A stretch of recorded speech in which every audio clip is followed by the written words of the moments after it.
Whoa, hold your horses, I'm still here. And it's Monday now. You would have guessed, probably, because it's only a few minutes after the last clip. But yeah, I've come down to the circuit and I'm here on pit out, which you can see there. And at the moment the cars are kind of back using the road again. And so yeah, this is the start finish. I say straight, this is probably classified as turn 1 here. They say the first corner is turn 2, which is kind of a bit of an anomaly there. But yeah, it's very interesting to walk up and down here. And I can hear some music going on, so I don't know if there's a party or a protest. Notice on the fence that the poles are on the outside rather than the inside.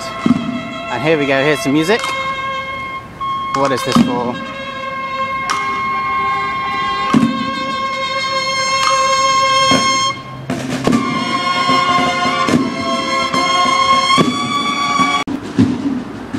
This is the podium where Fernando Alonso stood, and he emotionally broke down after winning his 29th Grand Prix, second in Spain. And yeah, we're in the pit lane, kind of in the pit lane. Nice barriers kind of preventing access. We can see the signs on the garages.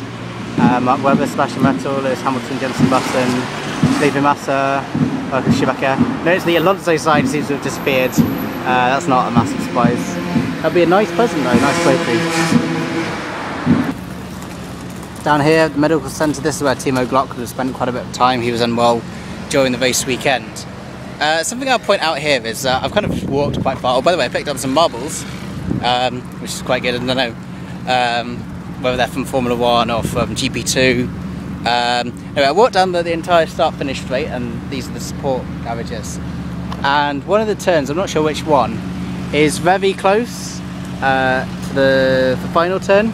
And this is the point where Pastor Maldonado and Lewis Hamilton collided. So that wasn't very good for them.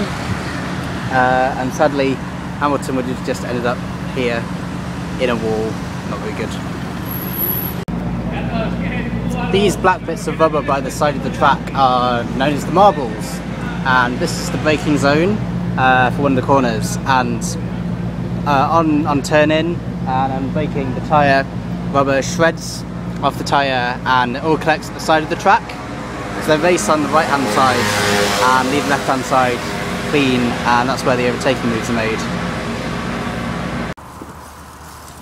This is a hole in the fence, and this is where Romain Grosjean pulled over when he retired from the race, which is very disappointing for him, but he kind of did the sensible thing of cruising down this bit of track and pulling over here and then being wheeled back and out the way. This is the exit of the corner after the swing bridge. You can see quite a lot of tyre markings, and this is the point where Kaoru Kobayashi collided with Felipe Massa, and I wasn't very happy about it, but still, these things happen. Here's some of the Pirelli advertising hoarding, which would have been stuck onto the walls, and see, it's pretty flimsy. And there's another pile of rubbish over there, so I might go and have a bit of a scrounge around, see if I can see anything or get any bits of memorabilia. This platform is where the marshals can watch the cars through this gap in the fence and see what incidents are happening.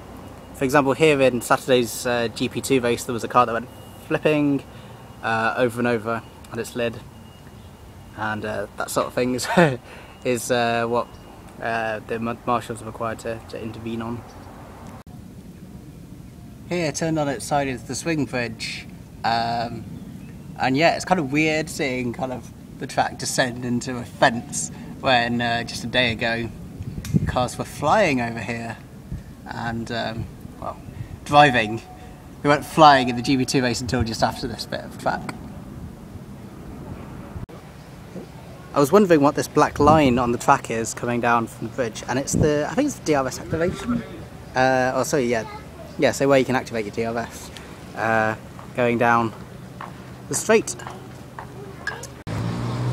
Last time I came down here I didn't take any video, so I'm making up for that. This is the start finish straight and pit entrance there.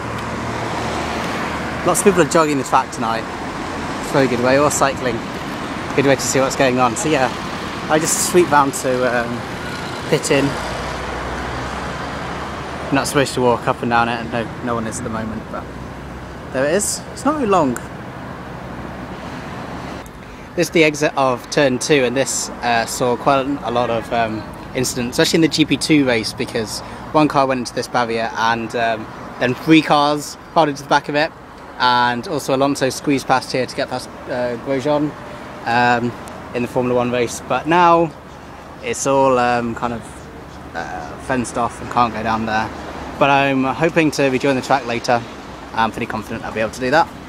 So this is the runoff in turn 2, and a lot of cars, if they outbrake themselves, run up into this part, turn around, and should be back down that way into turn 3. Turn 4 of the circuit, which goes into turn 5 here, and this is a bit that I can't access. But now I can walk up this part. It's probably called a straight, but it's quite curvy, and we're heading up to where I was watching the race from my grandstand. Cars accelerate up from turn 5 and up the track, and this is where I'd have the first opportunity to see them. There's my grandstand at the far end, accelerating very fast. The sun is setting on the day, and this is my grandstand here.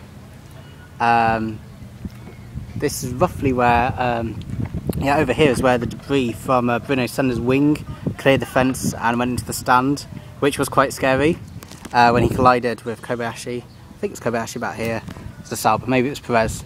And I know the marshals retrieved some of the debris that came from the accident and put it somewhere down here, but I can't see it. Presumably they would have taken it. It would be a pretty good memento to someone. So I can't see any wing, but I'll keep looking. I'm going to take home one more memento, and here is a pile of rubbish. But this foam is from the boards that denoted where to brake. So it all kind of looks a bit plain. But I'll take some of this back with me because I know what it was used for. But all that rubbish, I'm not entirely sure what that is. The final corner I'll visit tonight is here. So the corner on the entry into the swing bridge. Kind of made it back to almost the way we were before, but unfortunately there's a lot of water. And down here, quite a few, like a long skid mark. I'm pretty sure this is from Connor Daly, who had a bit of an off on the first lap of the GP3 race, and he went into someone else, and yeah, what's going on here? These are still the kind of original curb units. I kind of like walked heavily on them to make the sound. Yeah, so over there, the bridge. This is my favourite hole in the fence kind of point, where the barriers kind of went back a little bit, and you could see over the swing bridge and the curb of the turn, and see the cars going over it. Yeah, this is definitely it. You had a good direct shot on, and I'll get up close to the swing bridge. I'll keep rolling because I can see kind of a drop where the track just falls away, but I don't think it'll be direct into the sea because of the swinging mechanism down there. Got a bit of concrete, but see the track just stops. It's broken up there. Well, I hope you've enjoyed this impromptu tour of the Valencia street circuit. It's been interesting for me, and I hope it's been interesting for you, and I hope I managed to convey some stories and how the track works for the people of Valencia and for the race fans. So thank you for watching the video, and I hope we'll be back in Valencia sometime soon. Touch curb. Right, bye.